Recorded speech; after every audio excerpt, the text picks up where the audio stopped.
सात धमाकों के बाद भी काबुल में खतरा बरकरार। काबुल में खुलेआम घूम रहे हैं खुरासान आतंकी। अफगान की कई जेलों से भागे खुरासान आतंकी। अफगान सरकार के गिरते ही जेल से भागे ये आतंकी। काबुल में और धमाकों की फिराक में आतंकी का यह भी जा रहा है कि काबुल में पहुंचने के पहले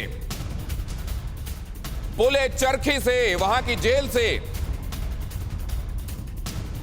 जो आतंकी रिहा कराए गए उसमें आईएसआईएस के आतंकी भी थे और आईएसआईएस का मुख्य चेहरा भी उनमें से एक था जिसको तालिबान ने गोली मार दी और उसके बाद यह अदावत और बढ़ती चली गई। लेकिन खुरासान, ये जो नाम आप सुन रहे हैं, इस्लामिक स्टेट आपने सुना, दाइश आपने सुना, लेकिन ये आईएस खुरासान, इस बड़ी खुराफात के बाद यह खुरासान नाम सबके जहन में है। काबुल में जो कुछ हुआ वो इंसानियत के चेहरे पर बदनुमा दाग है। ये दाग लगाने वाले लोग कौन हैं वो समझाते हैं और समझते हैं आज।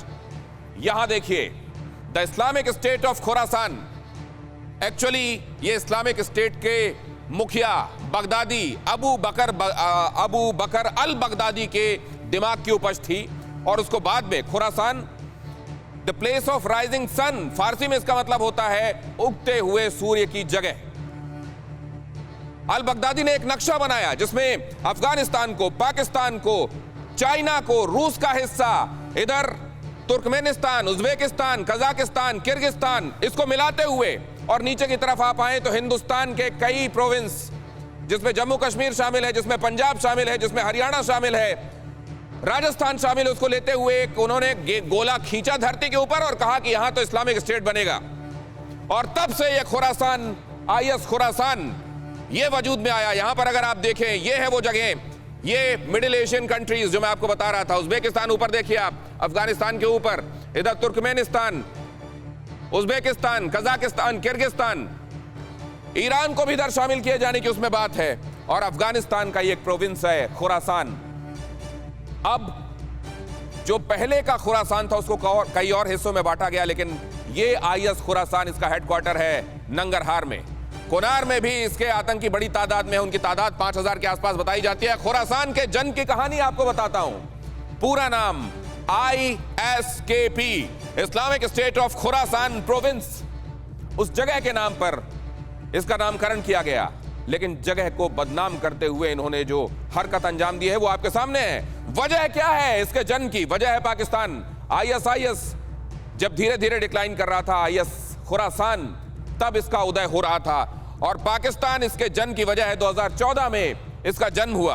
आगे दिखाइए, पाकिस्तान ने जब इसको प्रश्रय देना शुरू किया तो ये दो चेहरे, मुख्य रूप से उमर खालिद खुरासानी, इसको रिहा किया गया पुले चरखी जेल से और कहा जा रहा है कि तालिबान ने गोली मारी। उसके बाद अदावत और ज्यादा बढ़ गई। मोहम्मद इस्लाम बौली, ये जो चेहरे हैं, इन्होंने आईएस खुरासान को बढ़ाने, पनपाने का काम किया। तालिबान से जिनका मोह भंग हो रहा था, जो ये समझते थे कि अब तालिबान उतना कट्टर नहीं रह गया, वो खुरासान में शामिल होने शुरू हो गए। साथी कौन है?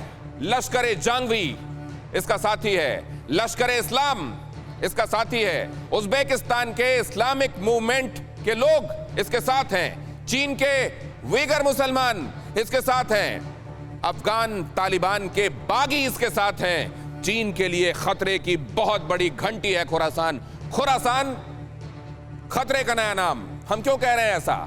पूरी दुनिया के लिए खतरे का नया नाम इसलिए क्योंकि जब ये मारता है तो नहीं देखता कि बच्चा है या महिला है। जहां प्रसूताएं भर्ती थीं, जहां उन महिलाओं को भर्ती किया जाता है जिनकी डिलीवरी होने वाली थी, उनको जाकर गोलियों से भूनने का काम जिसने किया वो है खुरासान। 24 महिलाएं और बच्चे नवजात मार डाले। इसीलिए कह रहे हैं खतरे की घंटी पाकिस्तान के निशाने पर। जाहिर है, आप जानते हैं कश्मीर है, पाकिस्तान से ही बना है। यह खुरासान भारत के युवाओं को आतंकी बनाने की कोशिश भी इसमें शामिल है। केरल, कानपुर, लखनऊ, दिल्ली में जो आतंकी गिरफ्तार किए गए हैं वो खुरासान मॉड्यूल से जुड़े हुए पाए गए हैं। कश्मीर के लोग भी, कुछ लोग आईएस ग्रुप के संपर्क में भी ये था और कश्मीर में बड़े हमलों की प्लानिंग कर रहा था ये।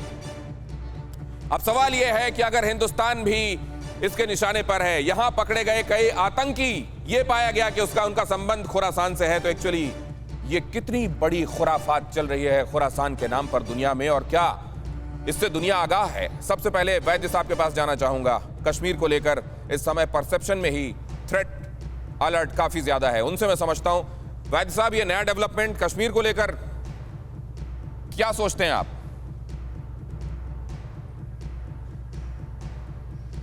देखिए, ये डेवलपमेंट बहुत खतरनाक है और मुझे अफसोस है कि अमेरिका और नेटो, बाकी उनके वेस्टर्न कंट्रीज इस बात को जिस तरह से उनको समझना चाहिए, उनको या तो अपनी वो समझना नहीं चाहते क्योंकि उनको जल्दी थी वहाँ से निकलने की, और या तो वो अपनी आंखें बंद कर रहे हैं। ये जिस दिन 15 तारीख को तालिबान ने कब्जा किया, मैंने उस दिन भी ट्वीट किया कि ये दूसरा 9/11 होने का जगह बनेगी।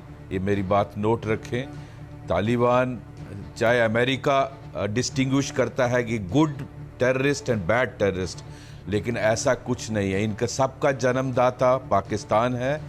इनका ये जो जितने भी वहाबी आइडियोलॉजी के हैं, पैन इस्लामिक ऑर्गेनाइजेशन, ये दुनिया में इस्लामिक रूल एस्टेब्लिश करना चाहते हैं और ये दुनिया के लिए खतरा है। जहाँ तक कश्मीर की बात है, मैं आपको बता दूं, पिछली बार भी तालिबान जब अफ़गानिस्तान में काबिज़ था 96 से 2001 तक, तो हमारा कोई एक्सपीरियंस बहुत अच्छा नहीं रहा। अगर आप उस वक़्त का वो देखें आप डाटा, तो सबसे ज़्यादा वायलेंस उस पीरियड में 2001 में पिछले 30 सालों में पीक है by all parameters of violence. बिल्कुल सर। और जब आर्मी करगिल वार में बिजी हो गई और बॉर्डर LOC से विड्रॉ किया गया आर्मी को, तो बहुत मिकदार में फॉरेन टेररिस्ट, जिसमें अफगान ट्रेंड और फॉरेन टेररिस्ट भी थे, जो अंदर आए। और वो, अगर आपको याद होगा, उस वक्त ये फेनोमेना स्टार्ट हुआ फिदाई अटैक का, जो suicidal attacks, Jammu Kashmir assembly पे अटैक हुआ, बड़े बड़े अटैक हुए, पार्लियामेंट अटैक हुआ।